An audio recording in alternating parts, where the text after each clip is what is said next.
جو ایک حسرت، ایک ملال اور ایک مہاجر ہے تو اپنے ملک میں، اور وہاں کی بچیاں جس دکھ میں سے گزرتی ہیں وہ سارا کچھ یوں اس کے چہرے کے اوپر سے آ کے گزر گیا.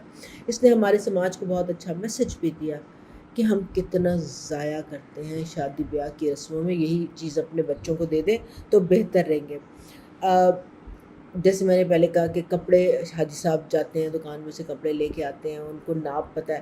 وہ مجھے اتنا کیوٹ لگا، انہوں نے کہا میرا ناپ تجھے کیسے پتہ چلا؟ اچھا وہ خوبصورت جو اردو کو مکس کر رہی ہے نا بربینا، کہیں نہیں لگ رہا کہ وہ میک اپ کر رہی ہے.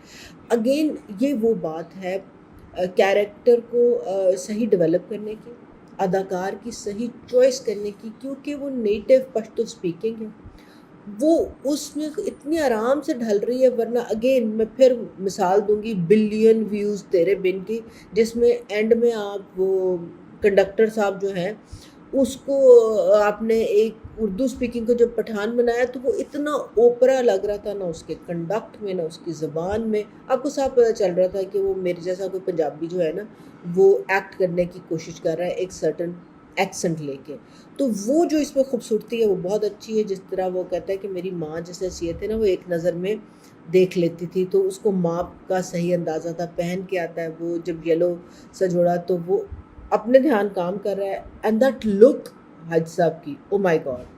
وہ حج صاحب جو نظر اٹھاتے ہیں، جو نظر ایک عام نظر تھی، بٹ دین وہاں وہ جو آدھے سیکنڈ کو ٹھہرتی ہے، and what it conveys may be not to her but to he himself, beautiful.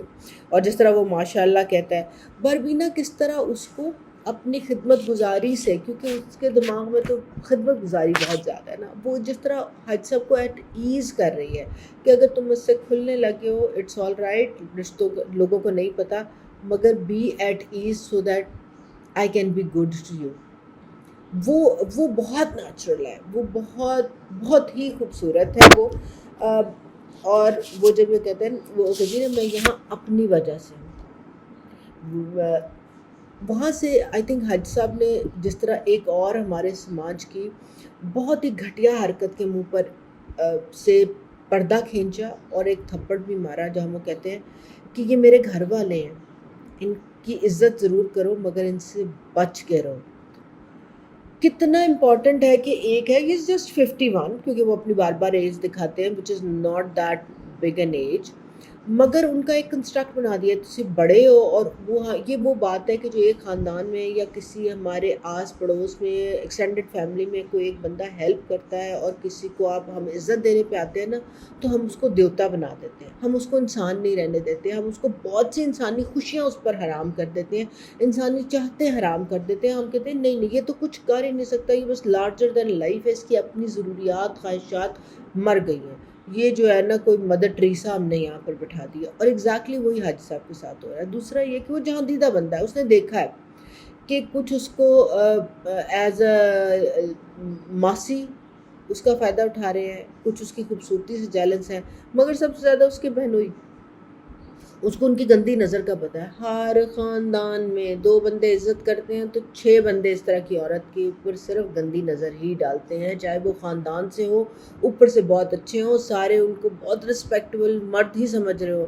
مگر جب ایہو جی کڑی اگوں لنگ دی ہے نا تو بس رال جو ہے نا وہ کچھ باہر نہیں ٹپکتی، کیونکہ اوپر انہوں نے عزت کا لبادہ اڑا ہوتا ہے، ان کے اندر وہ رالو رال ہو جاتے ہیں. اس میں غفار وہ رالو رال دکھا رہا ہے. اگین غفار کے کیریکٹر کو بھی بیوٹیفلی، جس طرح اس کو لچر کیریکٹر دکھایا ہے اور لمبا چھوڑو دکھایا ہے، اور وہ جس طرح اپنے پٹھے پیری مڑ جاتا ہے، بہت زبردست. ویڈیوز ایک اور دوسری بات، شادی کا فنکشن ہے، چاہے بہت چھوٹا گھریلو فنکشن ہے، وہاں وہ صرف اس کو باربینا جب ڈانس کر رہی ہے تو اس کو وہ بڑا کر کے زوم کر رہا ہے. ایک نظر حج صاحب کی کہانی پئی ہوئی ہے اس سے، مگر وہ اس کو منع بھی نہیں کر پا رہے کیونکہ وہ ان ایکسپلینڈ رشتے کے، اور انہوں نے جو اس کو ایک اگین ابا جی دی لارجر دین لائف بنایا ہوا ہے، وہ اس کے پریشر میں ہیں، وہ اس کے اندر دبے ہوئے ہیں.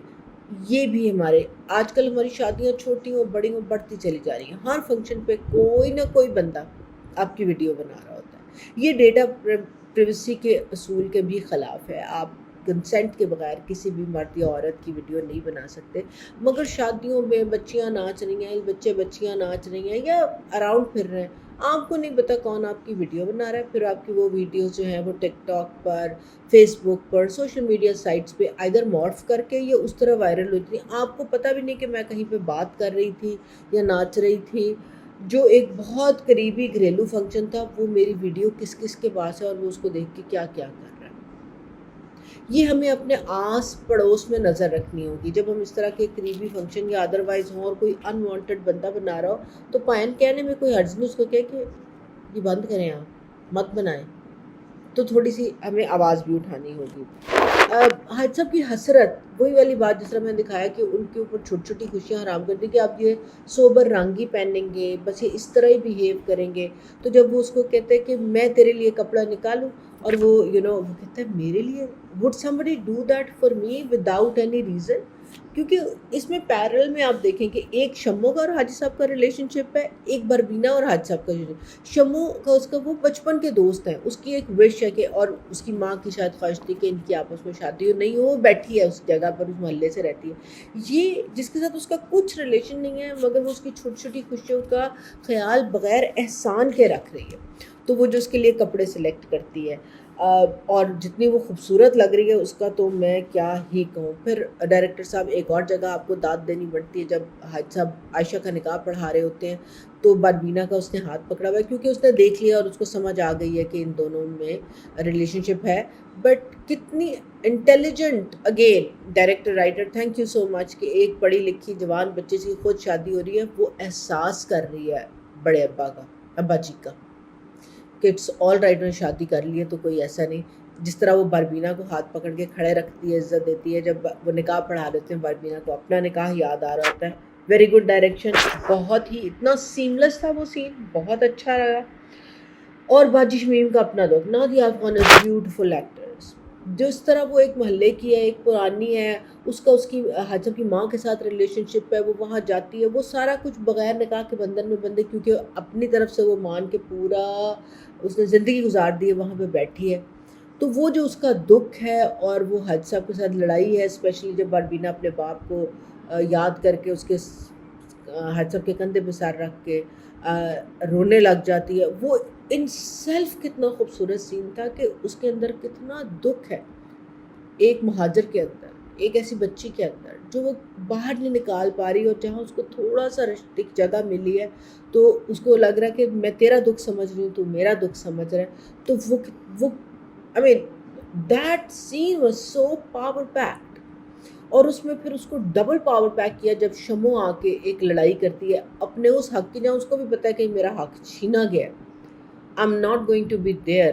مگر اس آس کے سہارے اس کے ساتھ وہ چل رہی ہے، اس کے ساتھ لڑائی، حالانکہ وہ بہت انڈیپینڈنٹ ہے، وہ اکیلی رہتی ہے، وہ استانی جی ہے اس محلے کی، وہ پڑھاتی ہے، سارا کچھ ہے، مگر لوزنگ دیٹ اونرشپ بہت زبردست ہے. وہ قبر پہ جو ماں کی قبر پہ شمو اور حاجی صاحب کا ڈائلاگ ہے وہ بڑا خوبصورت ہے. اس نے کہا یہ سب جانتی ہے وہ، ہم ہمیشہ ایموشنل بلیک میل کرتے ہیں، تیری ماں، میری ماں مر گئی، میرا پیو مر گیا، وہ کی کہے گا، انہوں کی منہ دکھائیں گا، وہ کی بھائی جان وہ اگلے جان تر گئے نے، انہیں منہ دکھانا تو سب ویلیوز دے نال، منہ حرکتاں نال نہیں دکھانا. پٹھیاں حرکتاں غلط ہو گیا کہ اگے وہ نام بدنام کرو گے، باقی کوئی نہیں. تو وہ ایک ایموشنل اس نے کس طرح دکھایا کہ اس نے کہا ٹھیک ہے، سو حاجی صاحب از مین آف فیو ورڈز، وہ بہت اچھا لیا.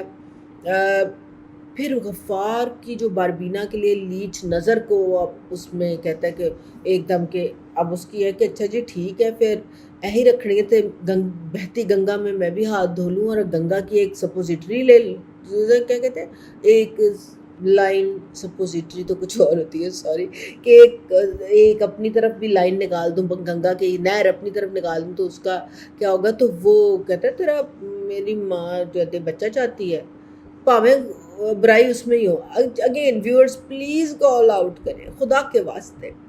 عورت میں ان میجورٹی لڑکا لڑکی دونوں پیدا کرنے کے کروموزومز ہوتے ہیں، صلاحیت ہوتی ہیں.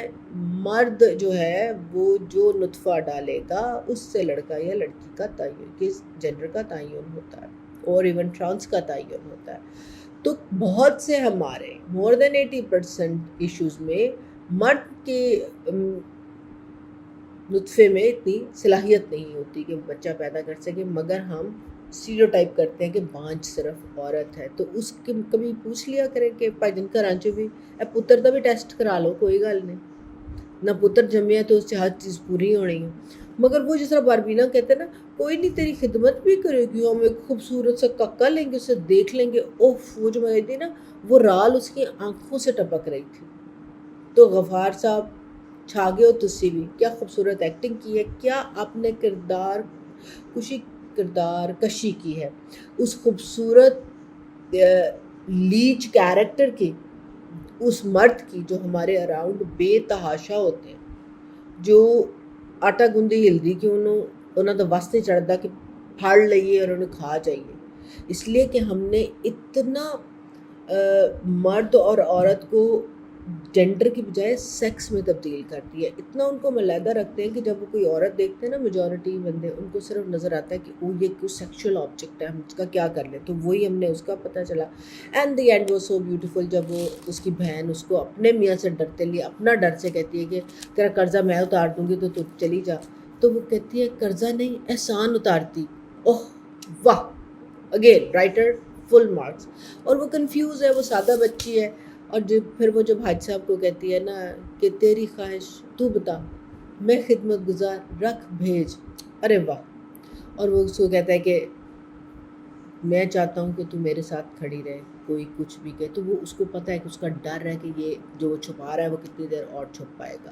سو میں بےتابی سے اگلی قسط کا انتظار کر رہی ہوں، آئی ہوپ آپ بھی کریں گے۔ If you have not watched it, go and binge watch 4 episodes of Kabli Pulao. So till next time, Allah Hafiz.